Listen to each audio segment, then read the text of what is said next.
Morning, students. So already we started talking about the English East India Company. That is about the British people. So already in the previous classes we talked about the rise of British power in Bengal. So how the British power started to take place in Bengal by discussing about Battle of Plassey and Battle of Boxer. So as already I said, almost by the end of the Battle of Boxer and Battle of Plassey, the British people, that is in 1757, the Battle of Plassey and Battle of Boxer in 1764. With these two battles, so by signing a Treaty of Allahabad in 1765, the British people already had started to rule India under their control. So after bringing Bengal under their control, their rule started to begin in India. But when they started to begin the rule in India, so they had a thought. The thought was expansion of British power in India. They wanted in India to establish the British All India Empire. They wanted to establish British All India Empire, so in India. Okay. For that, they were thinking how the British All India Empire can be established in India. So during such a situation, the British people came to a conclusion, instead of having a war or instead of creating a war in India, so they thought of having an expansion of British power in India by introducing several policies. Okay, so that is the thing which we are going to discuss in this lesson. That is, instead of making a war, so what the British people made to expand their power in India. Okay, so in this lesson, so we will be talking about different policies introduced by British. So in that today's class, we will be talking one policy, so that will be subsidiary alliance. Then coming classes, so we will be talking about two more the alliance where we will be talking. So that is doctrine of lapse, one more policy we will be talking. Then misgovernment or maladministration. So these are three policies. So we are going to discuss in this particular chapter. So in between this, we will be talking about Anglo-Maratha War. So that also we will be having a discussion in this particular lesson. So before entering into the policies of British to expand their power in India, so here some some concepts are there. The concepts like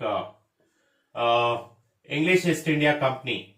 Okay, so the English East India Company, so had started as a trading companies. They established their trading companies almost by 1600. Okay, 1600. The trading companies of British started to establish in India, and almost by 1773, okay, after Battle of Plassey and after Battle of Boxer, so almost by 1773, so the British were the supreme power in India. Okay, so they were the supreme power so in India. Okay, so when they were supreme power in India, so in order to have an expansion in India, so they started avoiding fighting. Why they started avoid fighting means they felt that having a war with an Indian rulers was an expensive.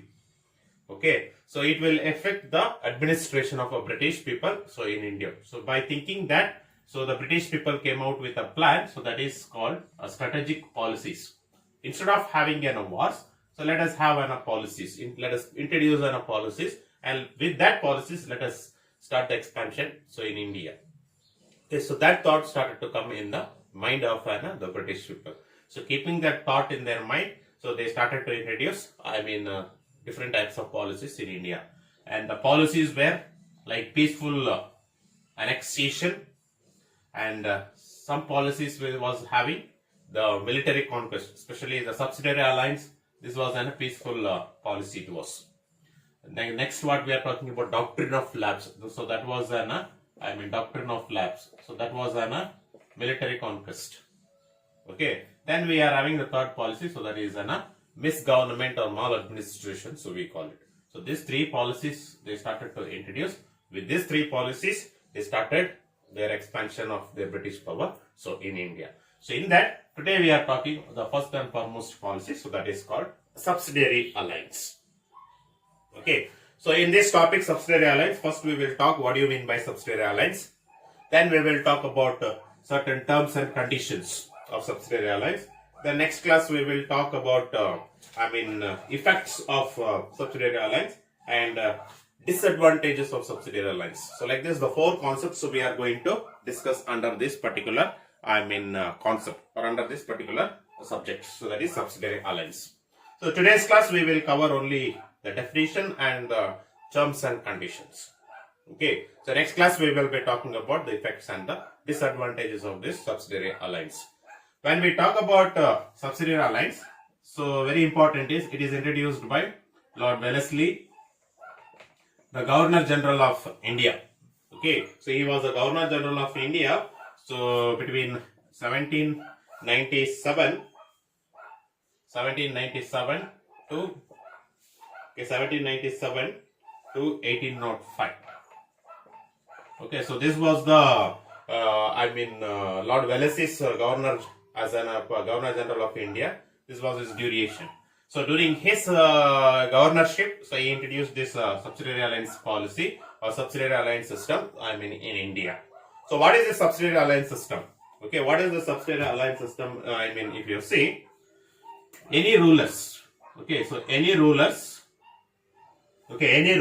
in India where they feel that they are threatened.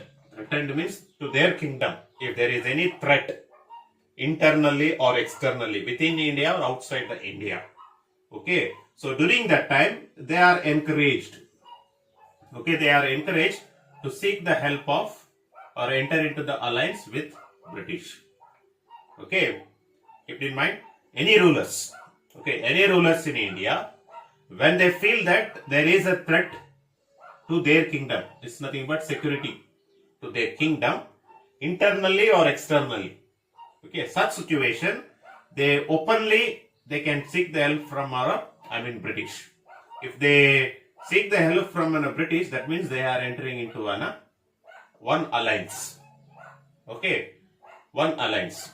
Once if they enter or seek the help from the British, they will promise to protect the ruler. Okay. So, British, since they are protecting the rulers, the Indian rulers have to accept certain terms and conditions. In return, something they have to do it.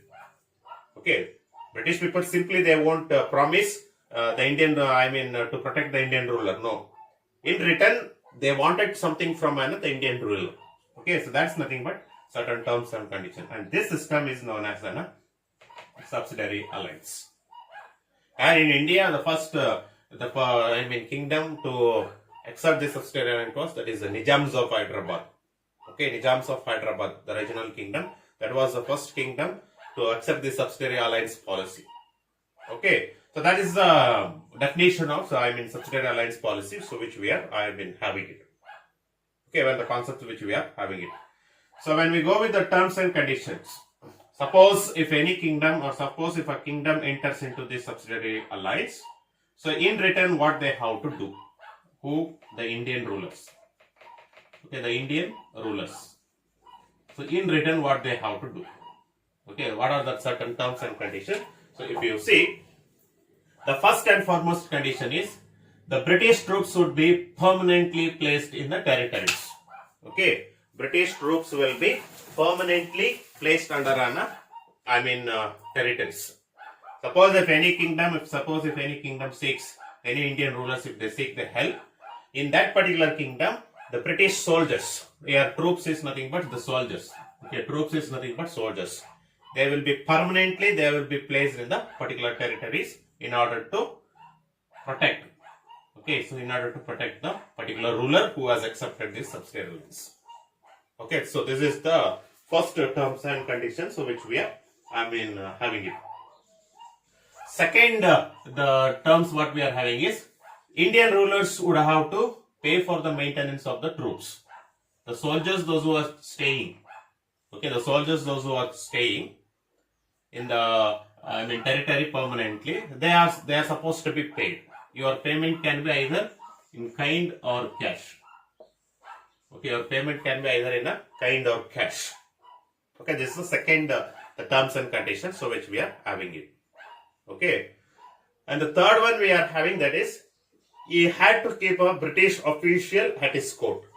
So the troops, suppose 1,000 soldiers, troops or 1,000 soldiers, if they are sent to this particular territories, okay, this particular territories, to take care of these 1,000 soldiers, there will be one British official. One British official member will be there, and he will be given a separate residence, separate place to stay in that particular kingdom. Okay, this is the third certain conditions in order to take care. And the fourth one is, he could not employ any Europeans in his service. Okay, he means that is Indian ruler. Indian ruler, once if he accept this subsidiary alliance, okay, once he accepts this subsidiary alliance, that particular kingdom cannot employ any Europeans in the particular kingdom except British. Okay, except the British, no Europeans should be there in the particular kingdom to render their service. Okay, that is the next condition. Then the next one is, he could not form any alliance with any other power. Once if you accept the subsidiary alliance, okay, once if you accept the subsidiary alliance, in future if you don't like this alliance, subsidiary alliance, if you don't like, you cannot go and make any alliance, or you cannot take up any of the policies with other powers or other kingdoms. Once if you take the subsidiary alliance, you are permanently being there under the subsidiary alliance policy. So that is the one condition we have. Then he could not declare a war against any power without the permission of British. Once if you comes under the subsidiary alliance, particularly the entire, the ruler, one who accepted this policy, so he cannot or she cannot declare a war without the knowledge, without the permission of, the British. Okay, and the last one is, once when you accept this subsidiary alliance policy, you should acknowledge or you should think that British company has a paramount power. Paramount power means they are the superior power, in India.